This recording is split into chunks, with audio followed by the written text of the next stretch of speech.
आज के इस वीडियो में क्लास 12 के भौतिक विज्ञान प्री बोर्ड पेपर हल को बताया जाएगा। 2026 में जो प्री बोर्ड एग्जाम हुए थे, पेपर का कोड 346 BCE के सभी प्रश्नों को हल करके बताया जा रहा है। पिछले भाग के वीडियो में प्रश्न नंबर 1 से लेकर के प्रश्न नंबर 3 तक के सभी प्रश्नों को हल करके वीडियो अपलोड कर दिया गया है। यदि उस भाग का वीडियो आप सभी लोग नहीं देखे होंगे तो डिस्क्रिप्शन बॉक्स को चेक कीजिए, वहां पर वीडियो जो है मिल जाएगा। तो आज जो है प्रश्न नंबर 4 से लेकर के आगे के सभी प्रश्नों को जो है हल करके बताया जाएगा। तो प्रश्न नंबर 4 क्या है?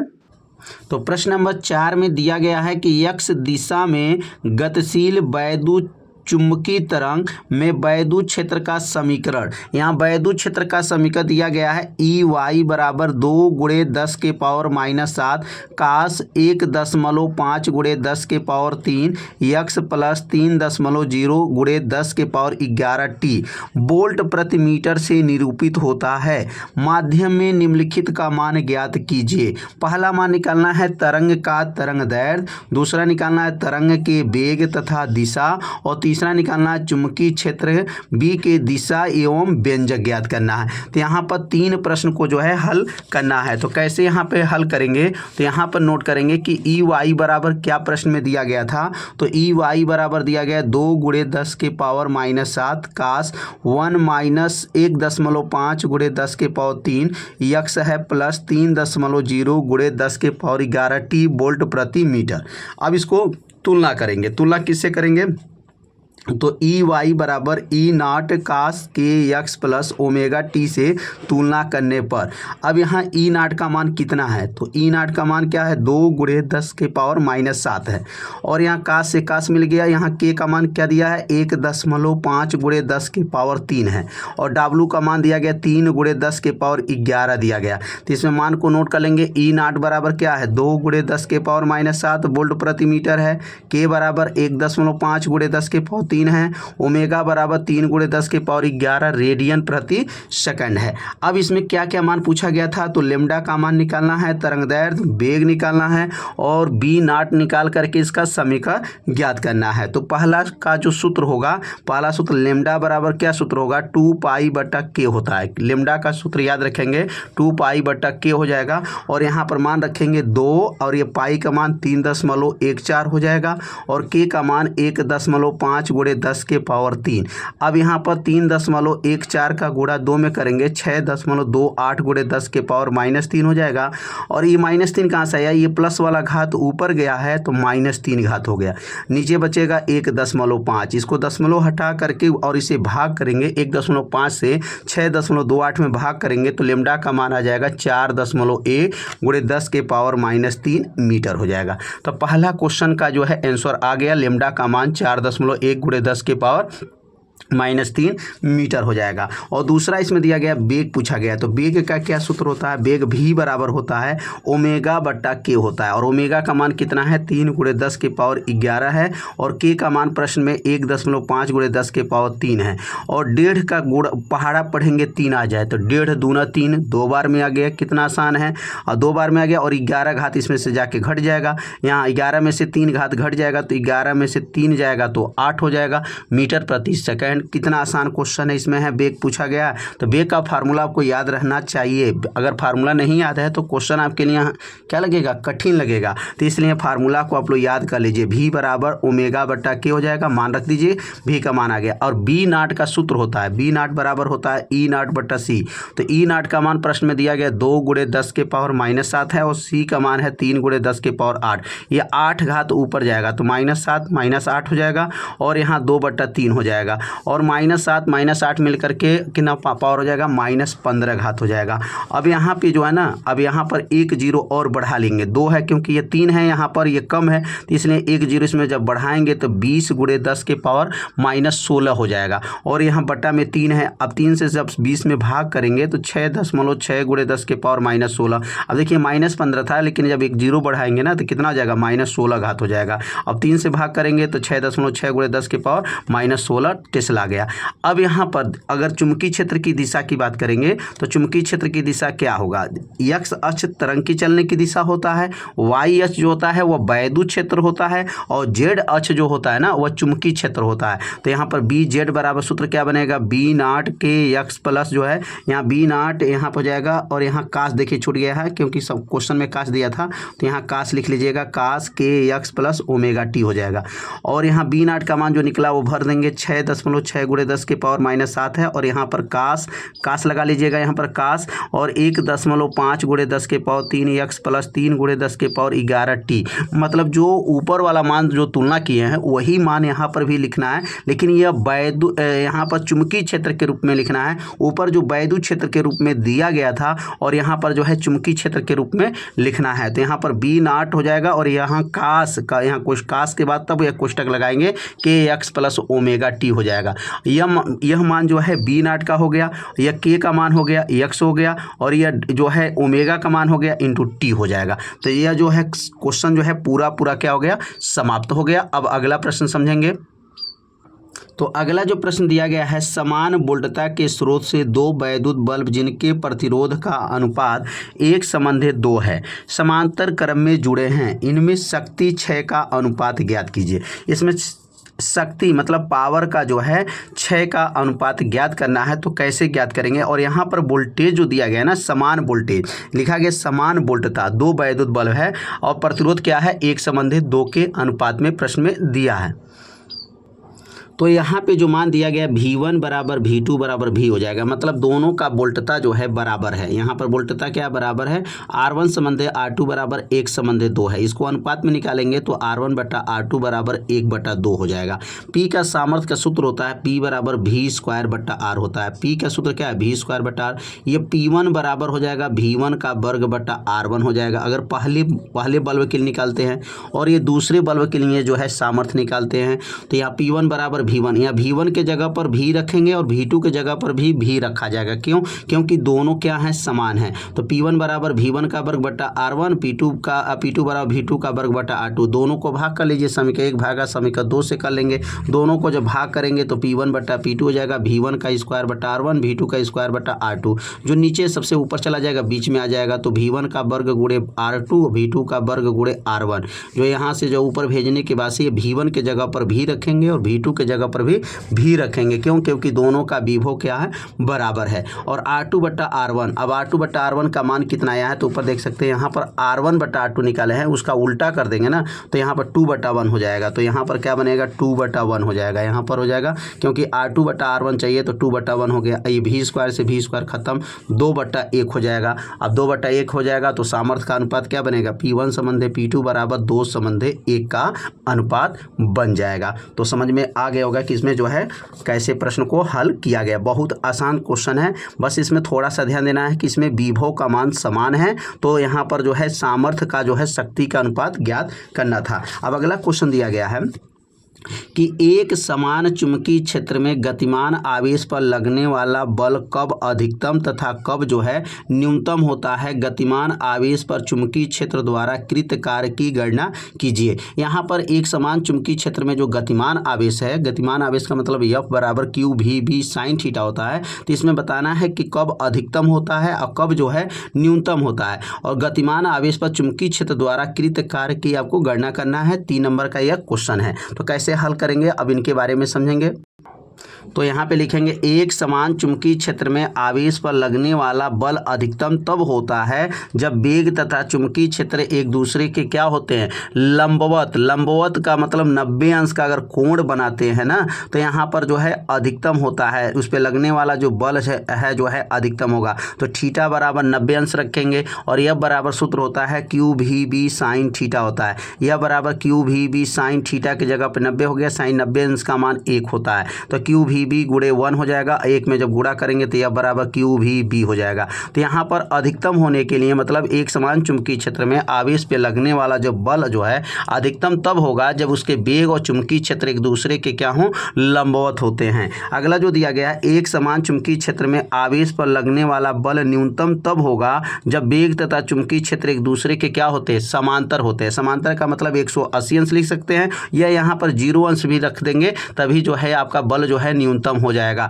यह बराबर क्या बनेगा यहाँ पर क्यू वी बी साइन, यहाँ थीटा होता है, सूत्र होता है q v B sine theta. Theta का मान क्या है 0 अंश हो गया, साइन 0 अंश का मान 0 होता है, और 0 में जब गुणा कर लेंगे तो पूरा मान बल क्या हो जाएगा 0 हो जाएगा। तो यह न्यूनतम मान हो गया और यह अधिकतम मान हो जाएगा। क्योंकि यहाँ पर बल की बात कहा गया है तो लॉरेंज बल होगा, गतिमान आवेश में लगने वाला बल कौन बल होता है तो लॉरेंज बल होता है। तो यहाँ बल की गणना करना था तो यहाँ न्यूनतम हो गया, यह अधिकतम हो गया। अब इसमें कार्य पूछा गया कि इसमें कार्य क्या होगा, तो अगला जो बनेगा गतिमान आवेश पर कार्य। गतिमान आवेश की गति की दिशा बल के क्या होती है लंबवत होती है, और थीटा बराबर यहाँ 90 अंश जब रखेंगे तो कार्य का जो है मान निकलेगा। गतिमान आवेश में गति की दिशा जो होता है बल कैसा होता है लंबवत होती है, तो थीटा व 90 अंश हो गया। डब्ल्यू बराबर एफ इंटू एस काश थीटा, ये कार्य का सूत्र होता है एफ इंटू एस इंटू काश थीटा। थीटा का मान क्या है 90 अंश है, और काश 90 अंश का मान 0 होता है, और 0 में जब गुणा करेंगे ना तो कार्य क्या हो जाएगा गतिमान आवेश पर कार्य जो है 0 होता। डब्ल्यू बराबर क्या हो जाएगा यहाँ पर 0 हो जाएगा।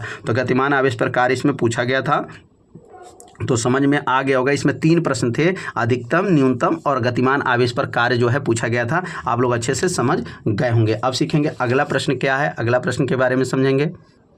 अब अगला जो प्रश्न दिया गया है निम्नलिखित को परिभाषित कर आरेख की सहायता से स्पष्ट कीजिए। चालन बैंड क्या होते हैं, संयोजन बैंड क्या होते हैं, वर्जित ऊर्जा अंतराल क्या होते हैं। तो यहाँ पर जो है चालन बैंड की परिभाषा अगर समझेंगे कि चालन बैंड क्या होते हैं और जो है संयोजन बैंड क्या होते हैं, तो यहाँ पे लिख लेंगे चालन बैंड वह ऊर्जा बैंड जिसमें चालक इलेक्ट्रॉनों के ऊर्जा स्तर उपस्थित होते हैं। मतलब वह ऊर्जा बैंड जिसमें चालक के जो है इलेक्ट्रॉनों के ऊर्जा स्तर उपस्थित होते हैं उसे चालन बैंड कहते हैं। तो समझ में आ गया चालन बैंड कैसा होता है, तो वह बैंड होता है जिसमें चालक के इलेक्ट्रॉन की ऊर्जा स्तर क्या होते हैं उपस्थित होते हैं। और संयोजन बैंड क्या होते हैं, वह ऊर्जा बैंड जिसमें संयोजक इलेक्ट्रॉन की ऊर्जा स्तर उपस्थित होते हैं संयोजक बैंड कहलाते हैं। और वर्जित जो है ऊर्जा अंतराल क्या होता है, तो यह होता है वह न्यूनतम ऊर्जा जिसमें इलेक्ट्रॉन जो होता है संयोजन बैंड से चालन बैंड में जाने के लिए आवश्यक होते हैं। तो यह चालन बैंड और संयोजन बैंड के बीच में जो अंतराल होता है, मतलब जो जगह होता है वही तो ऊर्जा अंतराल होता है। तो यहाँ पर चाहे तो आप चालन बैंड ऊपर बना सकते हैं और नीचे जो है आपका संयोजन बैंड, बीच में क्या बना सकते हैं वर्जित ऊर्जा अंतराल का जो है आरेख खींच सकते हैं। तो यहाँ पर आरेख खींच करके भी दिखाया जा रहा है कि कैसे आरेख खींच सकते हैं। तो ऐसे जो है यहाँ बना सकते हैं, यह चालन बैंड है, नीचे संयोजी बैंड है, बीच में ऊर्जा अंतराल होता है। यह जो है जो सुचालक के लिए है, और यह जो है बना है कुचालक के अर्धचालक के लिए बना है, और यह कुचालक के लिए बना है। तो चालन बैंड और संयोजी बैंड होता है, बीच में ऊर्जा क्या होता है अंतराल होता है। तो ऐसे आप लोग बना जो है वहाँ पर खा सकते हैं कि ऊपर वाला चालन बैंड और बीच में ऊर्जा अंतराल, और नीचे जो बना है इसको संयोजी बैंड कहा जाता है। अगला जो क्वेश्चन दिया गया है, अब बाइस्टोन सेतु क्या है, इसका परिपथ खींचिए, निम्नलिखित का उल्लेख कीजिए। संतुलन जो है अवस्था क्या होती हैं, और अनुपात भुजाएं क्या हैं, और संयुग्मी भुजाएं क्या हैं। तो पहले तो बाइस्टोन सेतु कैसा होता है, अब इसका बाइस्टोन सेतु का जो है आकृति आपको बताना है कि इसकी आकृति जो है खींचना है, और उसके बाद से जो है संतुलन की जो है अवस्था आपको बताना है कि इसमें संतुलन की अवस्था क्या है, अनुपात जो है भुजाएं क्या होते हैं, और उसके बाद से संयुग्मी भुजाएं क्या होते हैं। तो यहाँ पर जो बताया गया है ना, यही बाइस्टोन सेतु है। क्या है, यह बाइस्टोन सेतु होते हैं।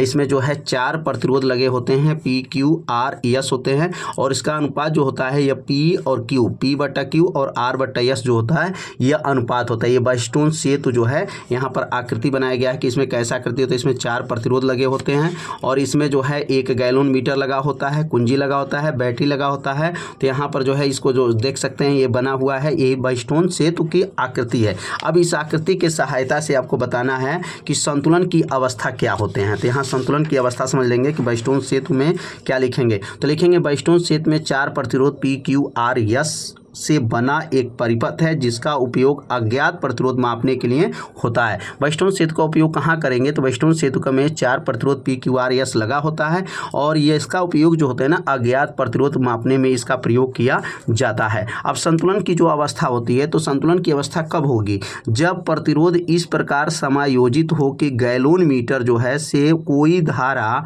शून्य विक्षेप प्रवाहित न हो, तो यह सेतु संतुलित अवस्था कहलाता है। संतुलित अवस्था में क्या लिखेंगे, जब प्रतिरोध इस प्रकार समायोजित हो कि गैलोन मीटर से कोई धारा जो है प्रवाहित न हो तो ऐसे जो है सेतु कौन अवस्था कहलाएगा, संतुलित अवस्था कहलाएगा।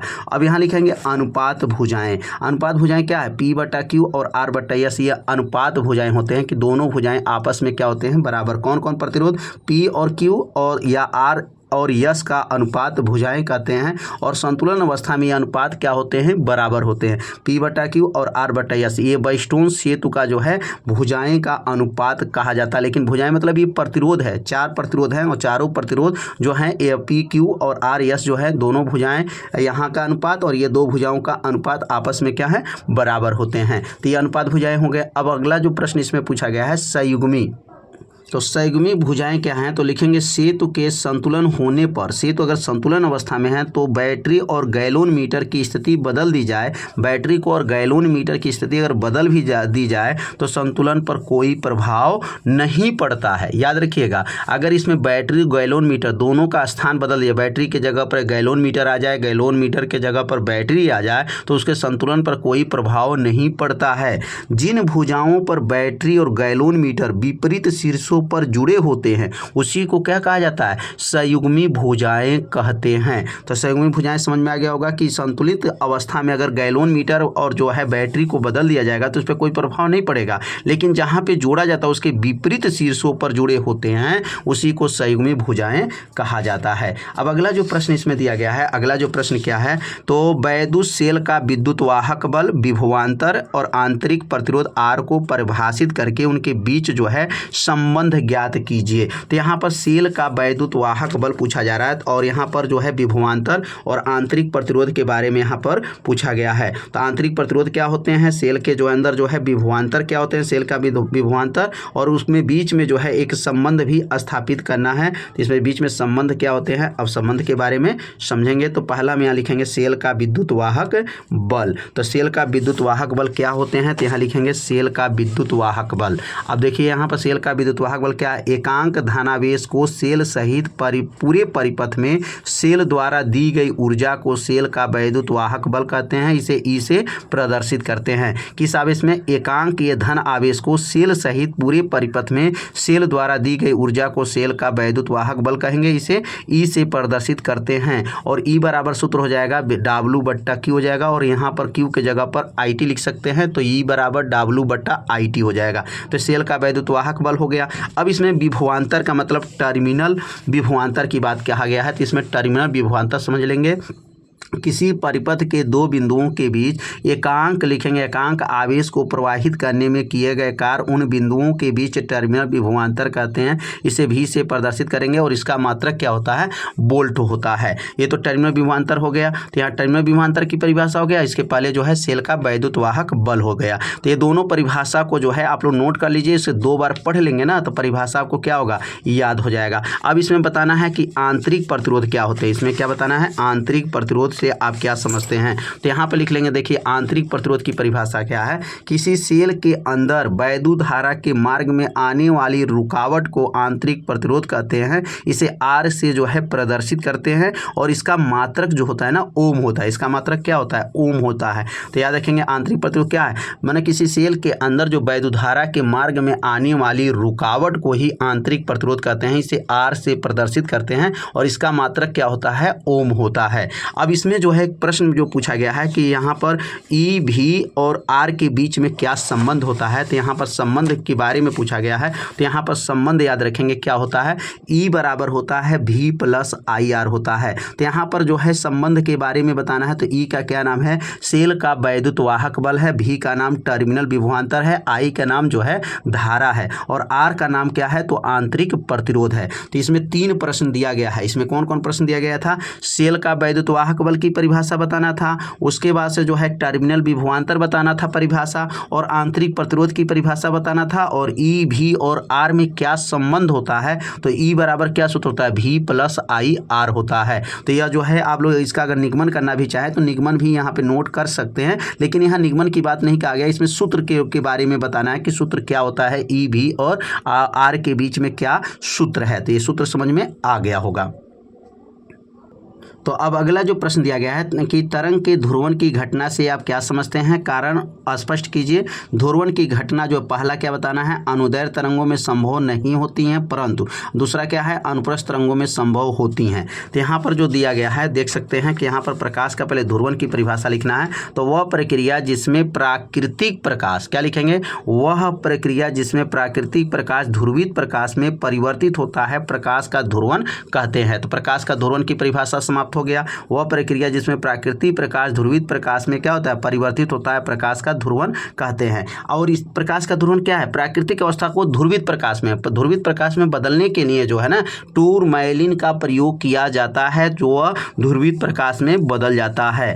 तो यहाँ पर जो है इसका परिभाषा खत्म हो गया। अब इसमें बताना था कि जो अनुदैर्घ्य तरंगें संभव नहीं होती हैं, परंतु तो लिखेंगे अनुदैर्घ्य तरंगों में ध्रुवण संभव नहीं होता है। जो अनुदैर्घ्य तरंग होते हैं ना उसके अंदर ध्रुवण संभव नहीं होता है, क्योंकि अब इसके अंदर क्योंकि होता है, कंपन की कोई निश्चित लंबवत दिशा नहीं होती है, अर्थात तरंग का प्रसार जो होता है ना समांतर होता है। तरंग का प्रसार क्या होता है, समांतर होता है। और दूसरा बताना था अनुप्रस्थ तरंगों में संभव होती हैं। तो यहाँ लिखेंगे अनुप्रस्थ तरंगों में, तो अनुप्रस्थ तरंगों में कणों का दोलन तरंग प्रसार दिशा के लंबवत होता है, जिससे सीमित किया जा सकता है। तो अनुप्रस्थ तरंगों में कणों का जो दोलन होता है वह तरंग प्रसार दिशा लंबवत होता है, जिससे सीमित किया जा सकता है। तो इसमें दो प्रश्न दिए थे, इसमें दोनों प्रश्न को जो है आप लोग नोट करके इसको 2 बार पढ़ लीजिएगा ना। तो प्रकाश का ध्रुवण की परिभाषा और इसमें जो कारण पूछा गया था, ये कारण आप लोगों को अच्छे से समझ में आ जाएगा। अब अगला जो प्रश्न दिया गया है, 2 समांतर तथा सीधे धारावाही चालकों के बीच लगने वाला बल तथा किस दिशा में निम्नलिखित होता है, आकर्षण बल, प्रतिकर्षण बल। 2 समांतर सीधे धारावाही चालक के अगर बीच में बल की बात किया जाए तो बल का सूत्र क्या होता है, F बराबर μ0/2 पाई I1 I2 बट्टा R इंटू L होता है। 2 समांतर तारों के बीच लगने वाला यह बल हो गया। अब इसमें आकर्षण बल प्रतिकर्षण बल कब होता है, तो पहला याद रखेंगे, तार में समान दिशा में अगर धारा प्रवाहित होती है हो रही है तो आकर्षण बल होता है। क्या लिखेंगे, तार में समान दिशा में धारा प्रवाहित हो रही है तो आकर्षण बल होता है, और तार में विपरीत दिशा में धारा प्रवाहित होती है तो प्रतिकर्षण बल होता है। तो आकर्षण बल याद रखेंगे, तार में समान दिशा में धारा प्रवाहित है तो आकर्षण बल, और तार में विपरीत दिशा में हो रही है तो उसको प्रतिकर्षण बल होता है। अब अगला लिखेंगे, यहाँ पर प्रश्न दिया गया है। अगला प्रश्न क्या दिया गया है, आप देख सकते हैं कि दिष्टकारी युक्ति क्या होती है। दिए गए परिपथ में डायोड डी अनुदिश विभव 0.5 वोल्ट है तथा प्रवाही धारा 5 मिली एम्पियर है, तो निम्नलिखित का मान ज्ञात कीजिए। यहाँ पर आर का मान और यहाँ पर डी का मान जो है यहाँ पर दिया गया है यहाँ पर, और यहाँ पर वोल्टेज है 1.5। किसका मान निकालना है, पहला प्रतिरोध आर के सिरों के बीच का विभवांतर निकालना है, प्रतिरोध आर का मान ज्ञात करना है। 3 नंबर का क्वेश्चन है, लेकिन बहुत ही आसान प्रश्न है। तो दिष्टकारी युक्ति क्या है, तो एक ऐसी इलेक्ट्रॉनिक युक्त होता है जो एसी धारा को डीसी में क्या करता है, परिवर्तित करता है, दिष्टकारी युक्ति कहलाता है। एसी को डीसी में बदलना दिष्टकारी के रूप में कहलाता है। अब यहाँ पर एक डायोड दिया हुआ है और परिपथ बना के दिया है, तो ये प्रतिरोध है, ये डायोड लगा है। कुल वोल्टेज इसके अंदर 1.5 वोल्ट है। कितना है, कुल वोल्टेज 1.5 है, और डायोड पर विभव है 0.5 वोल्ट है। धारा जो दिया गया ना I बराबर 5 मिली एम्पियर है, तो 5 उतर जाएगा। मिली में 10 के पावर -3 घात होता है। मिली में कितना होता है, 10 के पावर -3 घात होता है। पहला जो है प्रतिरोध R के सिरों के बीच का विभवांतर। प्रतिरोध R के सिरों का बीच का विभवांतर कैसे निकलेगा, तो यहाँ कुल प्रतिरोध में से याद रखिएगा, कुल विभवांतर में से डायोड का विभवांतर घटा देंगे ना, तो प्रतिरोध के सिरों के बीच का विभवांतर निकल जाएगा। तो यहाँ पर 1.5 जो निकला है वह कुल वोल्टेज है 1.5 वोल्टेज, और इसमें से डायोड वाला विभव को घटा देंगे तो 1.5 में से जब 0.5 घट जाएगा ना तो 1 वोल्ट आ जाएगा, और 1 वोल्ट जो आया है ना यही प्रतिरोध के सिरों के बीच का क्या है, विभवांतर आ गया। और दूसरा जो प्रश्न पूछा गया था ना, प्रतिरोध बताना था, प्रतिरोध का आर का मान निकालना है। तो ओम के नियम से अगर देखा जाए तो डेल भी बटा आई मतलब विभवांतर बटा धारा होता है। तो ये प्रतिरोध का विभवांतर निकला है 1 वोल्ट, क्योंकि प्रतिरोध के सिरों के बीच का विभवांतर निकालना है, तो ये प्रतिरोध के बीच का विभवांतर हो गया 1 वोल्ट हो गया। और आई का मान 5 × 10 के पावर -3 है, 5 × 10 के पावर -3 एम्पियर है। -3 घात ऊपर जाएगा तो 1 × 10 के पावर 3/5 हो जाएगा, और 10 के पावर 3 का मतलब होता है 1000, और 1000 में 5 से भाग करेंगे तो 200 ओम जो है आ जाएगा। तो यहाँ पर जो है प्रश्न को जो है हल किया गया। अगला जो प्रश्न दिया गया है, अगला प्रश्न को समझ लेते हैं। इसमें दिया गया प्रकाश वैद्युत प्रभाव के कार्यफलन, देहली आवृत्ति तथा निरोधी विभव को परिभाषा एवं सूत्र लिखिए। तो कैसे यहाँ पर परिभाषा को यहाँ पे लिखना है, तो इसमें पहला जो इसमें दिया गया निरोधी विभव की परिभाषा पहले समझ लेते हैं। निरोधी विभव इसमें क्या है, तो कहेंगे वह न्यूनतम ऋण विभव जिस पर प्रकाश वैद्युत धारा का मान क्या हो, शून्य हो, उसे निरोधी विभव कहते हैं। इसे V0 से प्रदर्शित करते हैं। इसका मात्रक वोल्ट होता है। और निरोधी विभव का सूत्र अधिकतम गतिज ऊर्जा के रूप में क्या होता है, E के बराबर माइनस E V0 होता है। तो यहाँ निरोधी विभव का मतलब वह न्यूनतम ऋण विभव जिस पे प्रकाश वैद्युत धारा का मान करता है शून्य हो जाए, उसी को निरोधी विभव कहा जाता है। इसे V0 से प्रदर्शित करते हैं और इसका मात्रक जो होता है ना वोल्ट होता है। और देहली आवृत्ति क्या है, आपतित प्रकाश की वह न्यूनतम आवृत्ति जिसे किसी दिए गए धातु के सतह से इलेक्ट्रॉन क्या हो जाए, उत्सर्जित हो जाए, उसे आवृत्ति को क्या कहते हैं, देलही आवृत्ति कहते हैं। और देलही आवृत्ति को ना न्यू नॉट से प्रदर्शित करते हैं और इसका मात्रक हर्ट्ज होता है। हर्ट्ज HZ से भी प्रदर्शित करते हैं। तो यहाँ देहली आवृत्ति की परिभाषा हो गया। बस देहली आवृत्ति और देहली तरंगदैर्ध्य में थोड़ा सा अंतर है। बस यहाँ पर आवृत्ति बोले हैं ना, जहाँ न्यूनतम आवृत्ति बोले हैं वहीं पर तरंगदैर्ध्य कर लेंगे। तो क्या हो जाएगा, आपतित प्रकाश की वह न्यूनतम तरंगदैर्ध्य जिससे किसी दिए गए धातु से इलेक्ट्रॉन उत्सर्जित हो सके, ऐसे तरंगदैर्ध्य को देलही तरंगदैर्ध्य कहते हैं। इसे लैम्ब्डा नॉट से प्रदर्शित करते हैं और इसका मात्रक जो होता है ना मीटर होता है। क्या होता है, इसका मात्रक मीटर होता है। अगला जो प्रश्न है कार्यफलन, और कार्यफलन का भी उत्तर बस थोड़ा सा ध्यान देंगे। बस यहाँ पर जहाँ तरंगदैर्ध्य बोले हैं ना वहीं पर ऊर्जा बोल दीजिए। यहाँ एक बार आवृत्ति बोलना है, ध्यान दीजिए, यहाँ पर आवृत्ति बोलना है, यहाँ तरंगदैर्ध्य एक बार बोलना है और यहीं पर ऊर्जा बोल दीजिए, परिभाषा खत्म हो जाएगा।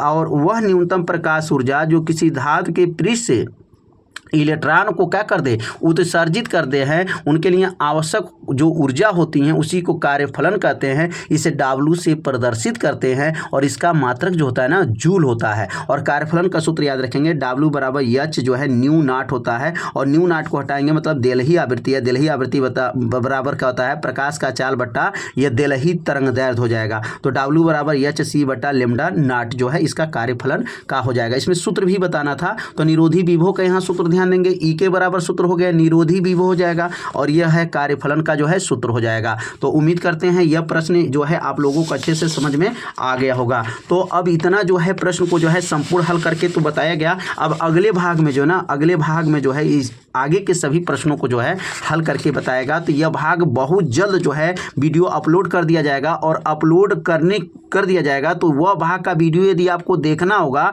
तो इस वीडियो के डिस्क्रिप्शन बॉक्स को चेक कीजिएगा, वहाँ पर उस भाग का वीडियो का जो है लिंक जो है मिल जाएगा। वहाँ से वीडियो को जो है आप सभी लोग देख सकते हैं। तो आज का वीडियो कैसा लगा आप सभी लोग एक बार जरूर कमेंट कीजिएगा, वीडियो को लाइक कर दीजिएगा और चैनल पे यदि आप पहली बार आए होंगे तो चैनल को सब्सक्राइब जरूर कर लीजिएगा। वीडियो बनाने में बहुत मेहनत लगता है, तो इसलिए आप सभी लोग वीडियो को जो है लाइक कर दें और चैनल पर यदि पहली बार आए होंगे तो चैनल को सब्सक्राइब जरूर कर लीजिए। तो मिलते हैं अब अगले भाग में, तब तक के लिए जय हिंद, जय भारत।